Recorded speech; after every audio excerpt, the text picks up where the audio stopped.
Buongiorno a tutti, ben ritrovati anche questa domenica mattina. Finalmente avremo la puntata tanto attesa sui Tuareg. Quindi direi, senza indugi, di chiamare in causa il protagonista. Ciao Gianfranco. Ciao a tutti. E allo stesso tempo direi di chiamare la Serenità. Ciao Serena.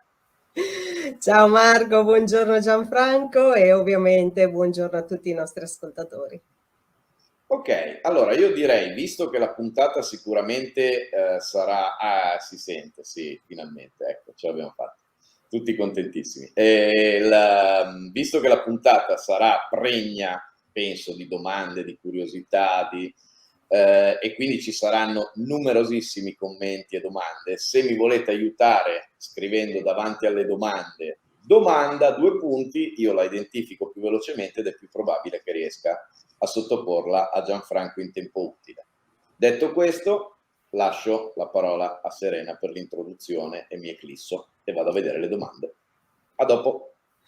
Grazie Marco. Allora, io oggi ho improntato insomma il mio intervento su 2 parole, che sono ascolto e udire, cioè quindi ascoltare e udire. Questo un po' per comprendere la differenza tra queste 2 parole, perché scopriremo che la maggior parte delle volte noi attiviamo il senso dell'udito ma non lo ascoltiamo.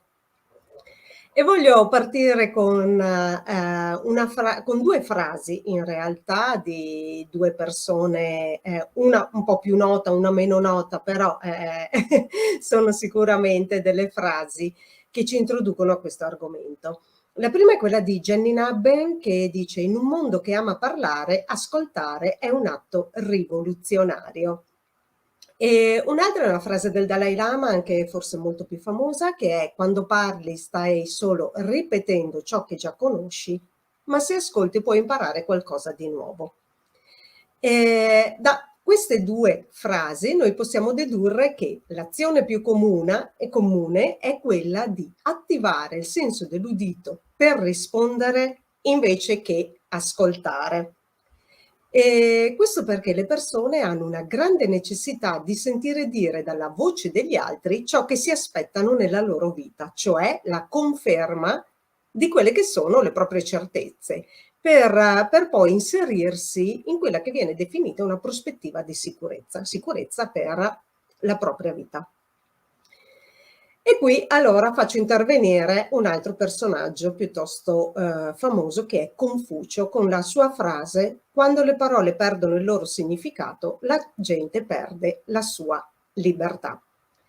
Quindi ascoltare è sicuramente un'azione molto potente che permette di comprendere, ma non tutti vogliono comprendere. Infatti la maggior parte delle persone cerca delle conferme dagli altri. Perché? Perché comprendere significa spesso dover ricominciare da capo per la perdita dei propri punti di riferimento, che non importa se sono sbagliati in relazione ovviamente all'individuo che sta udendo determinate parole. L'importante è che questi riferimenti ci siano e che siano granitici. Noi spesso attiviamo il senso dell'udito per rispondere e quindi per poter dire la nostra idea. Perché se tu dici qualcosa di diverso da ciò che rientra nel mio paradigma, allora cosa sei? Sei pericoloso e vai quindi allontanato. Si generano così delle barriere che non permettono alle parole di essere comprese per il loro valore e perdono dunque il loro significato.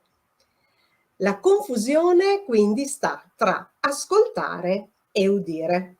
L'essere umano comune attiva l'udito ma non l'ascolto e la differenza sta nell'attenzione che si pone all'interlocutore.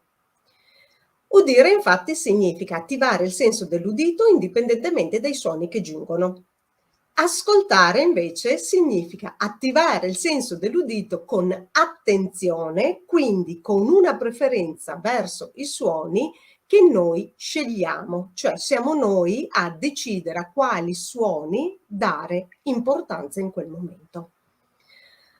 In conclusione voglio comunque ricordare che il suono crea e anche voglio ricordare una parte molto importante, che le nostre cellule sono dotate di fonorecettori, cioè recettori del suono, che percepiscono le vibrazioni della nostra voce e li trasformano poi in chimica, la quale tramite quello che è il nostro flusso sanguigno, perché diciamo la produzione chimica del nostro corpo viene poi portata in circolo tramite il flusso sanguigno, permette di attivare delle specifiche azioni evitandone poi delle altre.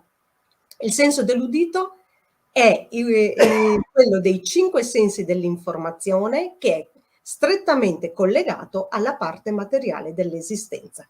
Quindi tramite l'udito cosa avviene? Forma e informazione.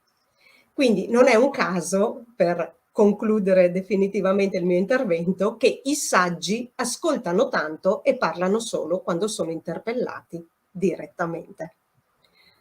Io mi fermo qua e ovviamente lascio la parola a Gianfranco per questo argomento che io mi metto oggi in religioso silenzio ad ascoltare. Grazie a tutti e buona domenica. Grazie mille Serena, ci vediamo domenica prossima. Ciao a tutti. Ciao, buona domenica.